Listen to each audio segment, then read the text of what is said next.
What's up? How are you, everybody? This is yours faithfully, the leader speaking.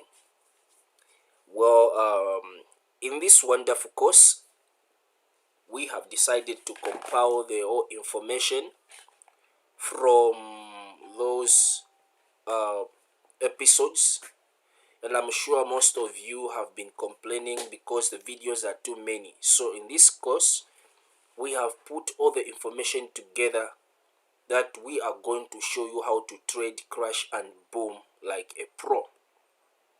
However, without further ado, let me first give you the course overview. In this section, course, we are going to talk about resistance. We are also going to talk about support.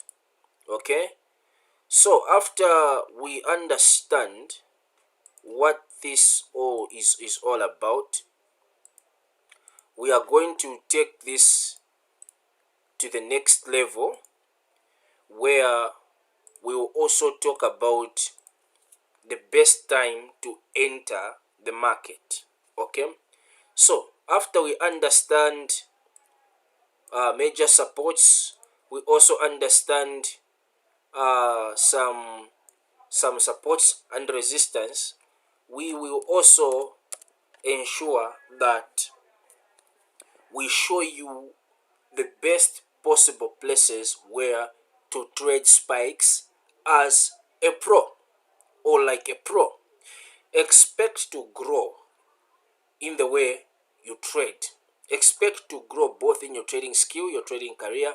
Also expect to increase in knowledge with the way you approach the market. You're also going to learn to have new pairs and new sets of the eyes on how to trade on the market for crash and boom, specifically on binary. Because a lot of people have been complaining they are losing money, have been complaining because they lack true knowledge. Let me tell you something. You don't need to have indicators to trade the market. You don't need to have robots. You can trade. Most of the signals that I give, all the signals, I give them from my own naked chart, like the one that you are watching. So, let's begin. Okay? We are going to begin on a 1 hour time frame. Okay, in this case, you have been seeing that since the market has been going up, it has been going up. Here it made an correction, it went up. Here I gave a signal, it dropped, we got some small profit, but eventually I said hold. However, it was just going, okay. Here it has created a small resistance, of which hopefully we are believing that this should be the main area of resistance, because this will serve as a big help to understand. Okay, as you can see, the way it is for crash, when crash is in an uptrend, it creates those long a lot small candles, you call them ticks.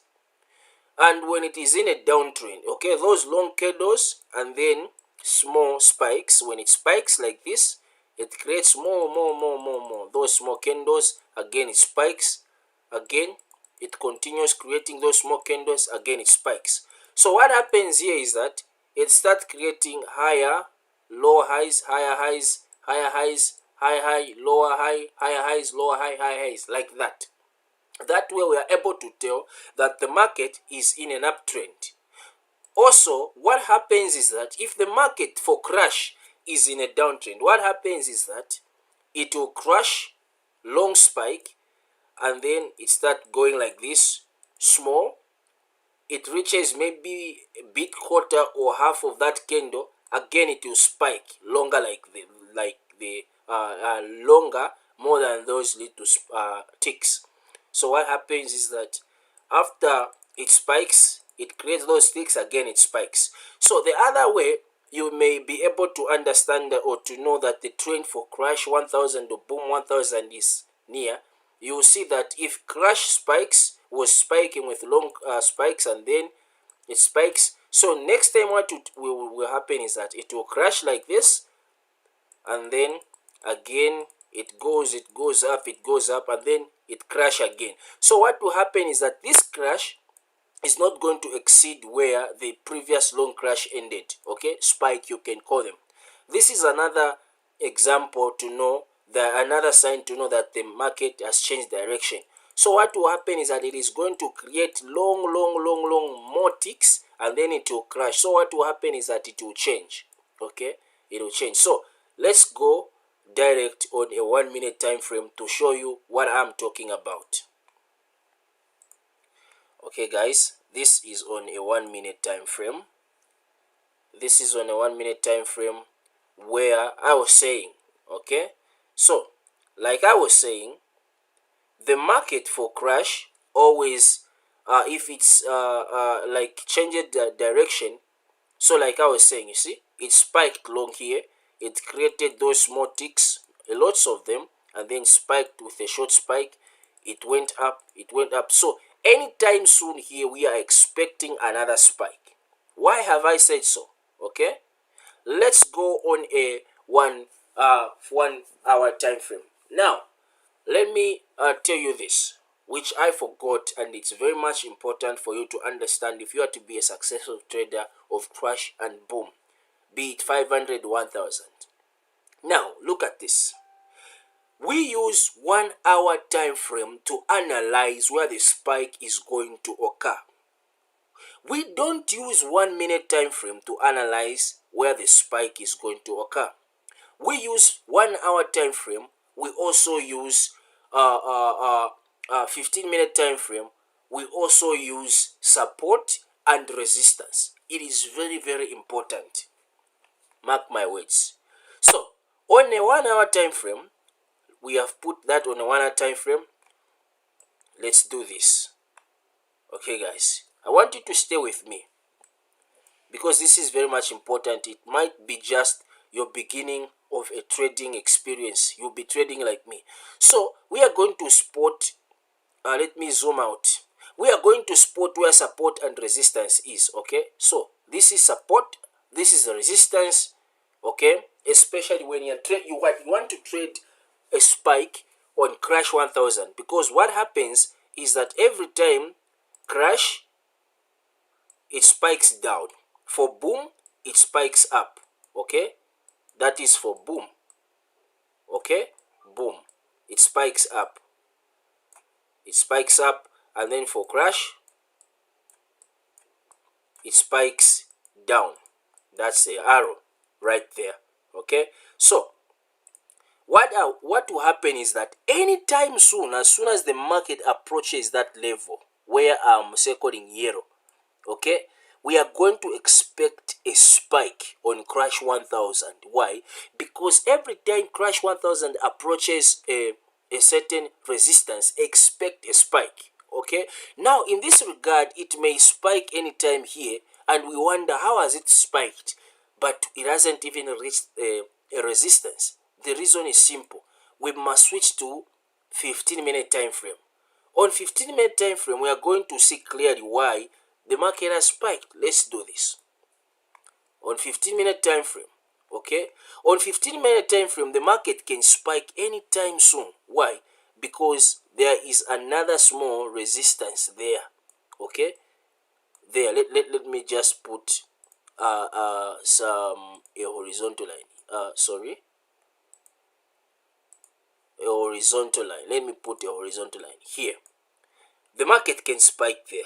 Okay, why? Because there is another minor resistance. Why have I said minor resistance? Remember, the market came down, it broke that which was a previous support, and it is now a resistance. So right now here, the market has gone to retest.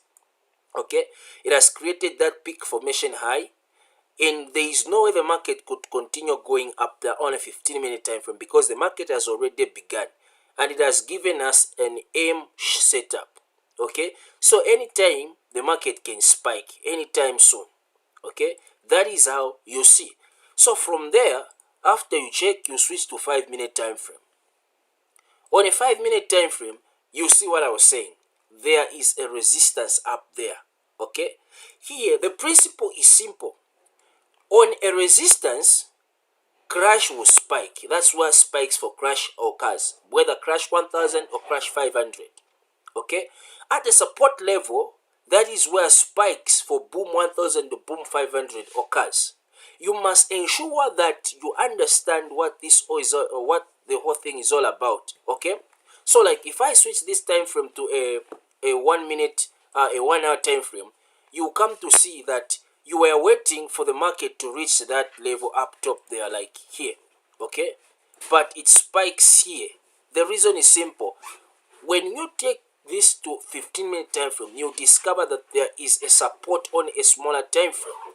When you put it on a 5-minute time frame, okay, 5-minute time frame, you discover that there is also a support level. Okay, so to prove my point, what I'm trying to say here is that we will switch to one minute time frame. Okay, on a 1 minute time frame, we are able to see that the market has been going up like this. Okay, most ticks here, these are called ticks with a short spike candle. Okay, more ticks, a short spike candle.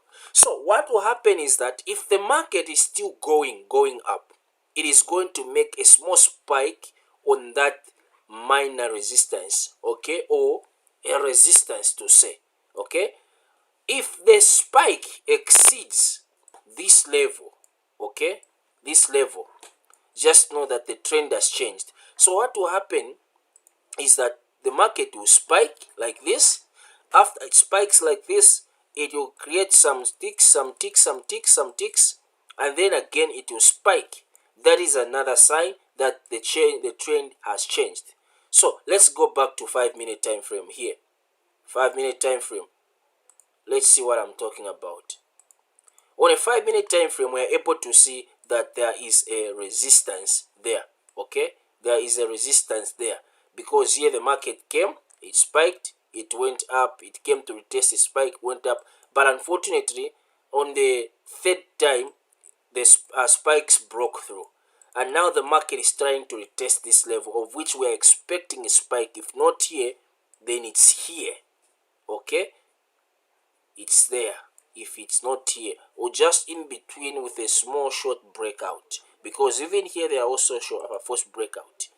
Okay, so after you have seen, you have analyzed for crash and boom, what I always do is that every time when I send a signal, I have usually made some analysis. Okay, if I send a signal for crash, I always make sure that I ensure and I say to it that the market is at the resistance, or it is approaching the resistance. Most you guys, you would see me saying, okay guys, all eyes on crash 1000, it is about to crash anytime soon.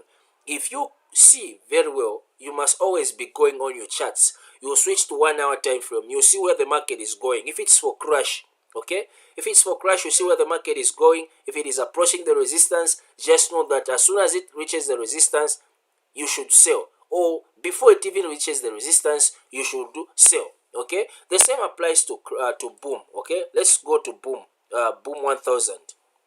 Okay, so for boom 1000 is different, because what happens is that for boom 1000, these are simple principles that govern this type of industry, guys. So I don't want you to be left behind. For boom 1000, every time, okay, let me do this. Let's draw some trend lines. Let's draw some trend line like this. Okay, so every time boom 1000 approaches a resistance, so here is a resistance, I mean a support, sorry, below is a support, above is a resistance. Okay, so every time boom 1000 or boom 500 approaches a resistance, we always expect the market to go up, okay, to spike. Every time crash reaches a resistance, we expect the market to come down, which is with a spike. Simple principles. They are opposite, but they all work with the same principle. Okay, boom, you trade a spike for boom when it approaches, or it is almost a minute away to reaching the support. You trade crash when it is almost a minute away to reaching a resistance. You can even enter as long as you have spotted. Most of the time, if I say guys hold, I've already seen, okay, on a 4-hour chart. Okay, so for example, here on a 4-hour chart, boom 1000 is here on this support, okay, which here the market broke through, and the previous resistance has now become a support, a current support. It tested here, it went up, and now it is here to retest, okay. If you were also to incorporate this so-called trend line, you put trend line like this, okay. Here the market is showing us that it broke through. I want you to pay attention, okay.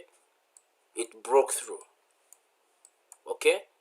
After the market broke through, also here the market broke through here on the trend line. It went back here, it tried to retest, it came down, okay. So here we are assuming that the market can come here and reach here and get back as well. So let's prove it. Here is a support where the market is right now. Here is a support. On this level is a support where there is a red trend line. So I want us to go on a 1 minute time frame to prove what I'm saying. You will see that there is a little spike, okay. You see what I was saying, okay. This is what happens every time boom 1000 approaches a support. We expect a spike, though it made this this is where the trend, the red line is. But imagine if you had entered here, or you had entered somewhere here, you would have made some good money, some good profits. Why? Because, like for instance, if the market can spike anytime soon and goes up, okay, why? Because it has reached on a level of support which is on a 4-hour time frame. Let me take you back now to crash 1000 and see. Okay, we are still waiting for the market to reach to the level of interest, which will spike anytime soon, okay. So after boom, you understand. So the secret is for you to understand that on a major support, such as resistance, such as support, you must always make sure that you follow these principles. So for a long time trade, okay, you want to hold, okay. Had you spotted this this opportunity on this level, okay, because you are not sure if it will continue to go up, so you must wait for the market to start forming something like this, okay. In forex they are called code of woods, okay, like this. It forms something like this. You see some rejection, more candles appearing, and then you would have entered somewhere here, okay, somewhere here. Yeah, somewhere here. So let's cancel and reach yeah, you'd have entered. So what I was trying to say is that, like here, this is where I made that yellow line, okay. So that's what usually happens, okay. So the main thing is that when it comes to you knowing the principles on how to trade on 1 minute time frame, or to know that the market is still going, or is still dropping, you must first of all understand where the market is coming from, so that you know where the market is going, okay. You can also understand how to trade against spikes if you check on a higher time frame. So like for example, on a higher time frame, here you have spotted that the market is coming from the resistance there, going down for boom 1000. So boom, when it spikes, it goes up, okay. Crash, when it spikes, it goes up, it goes down. So for you to trade against the spike, you must understand where boom is coming from. You only trade against a spike if the market is coming from the resistance, okay, on a higher time frame, and you are very much sure that the market will be spiking. Because if the market is coming from a resistance for boom, it will be making small spikes yet more ticks. If the market is coming from a support going up, it will be making small spikes for crash and more ticks. That way you can hold, and you can even increase the lot size, such that just 2 candles, for example, you can put maybe 10 standard lot size, as long as you are sure you're trading following the trend, like they said. Okay, so that is just a simple way and it's just it's about you understanding the principles. Okay, market principle. So let's check for crash 1000. We're still waiting. Crash 1000, like I was saying, that if it is not going to spike here, it can spike somewhere in the middle or until it reaches this level. The market can spike. So that is how you understand, that is how you see the market. You must be seeing the market through the principles. You must understand what governs the market. You must understand what makes a spike to occur. Where are the levels where the spikes can occur? All right. So those are the things that you should understand. Pardon me for the noise behind. So those are the things that you should understand, that every time the market reaches the resistance for crash 1000 or crash 500, you must enter with confidence. Okay, every time the market reaches support, okay, whether on boom 500 or boom 1000, you must also enter with confidence, because boom will spike on support levels, crash will spike on resistance levels. Okay, so anytime soon, maybe if the market reaches here, it will spike, but I doubt it. It can spike anytime soon, as soon as it reaches this level. Okay, so those are the principles that govern the market. Simple principles. Don't even let any person deceive you, telling you that you need a robot. You can trade this thing with a naked chart. It is simple. Okay, so guys, for now I'll end here. I want you to understand this principle. God bless you.